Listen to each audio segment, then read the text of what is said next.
कुछ मौसम के हवाले से आपको अपडेट कर दें, कराची में गर्मी का राज अब भी बरकरार है। ज़्यादा से ज़्यादा दर्जा हरारत 39 डिग्री रहने का इम्कान है। मज़ीद बताएंगी हमारी नुमाइंदा मरियम हसन। मरियम, बताइएगा इस हवाले से क्या पेशगोई की गई है? कराची शदीद गर्मी की लपेट में है। आज भी मौसम शदीद गर्म और खुश्क रहने का इम्कान जाहिर किया गया है। इस वक्त शहर का मौजूदा दर्जा हरारत तकरीबन 35 डिग्री सेंटीग्रेड रिकॉर्ड किया गया है, जबकि हवा में नमी का तनासुब इस वक्त 50% रिकॉर्ड किया गया है, जबकि गर्मी की जो शिद्दत है वो 37 डिग्री सेंटीग्रेड तक महसूस की जा रही है।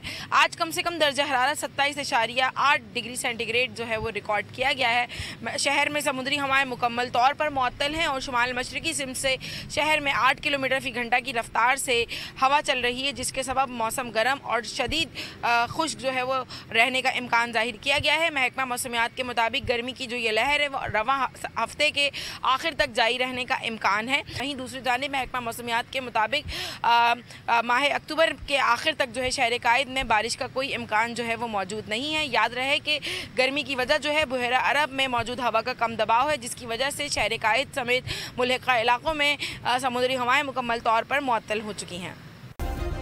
सब्सक्राइब करें और बेल दबाएं ताकि कोई खबर रह न जाए।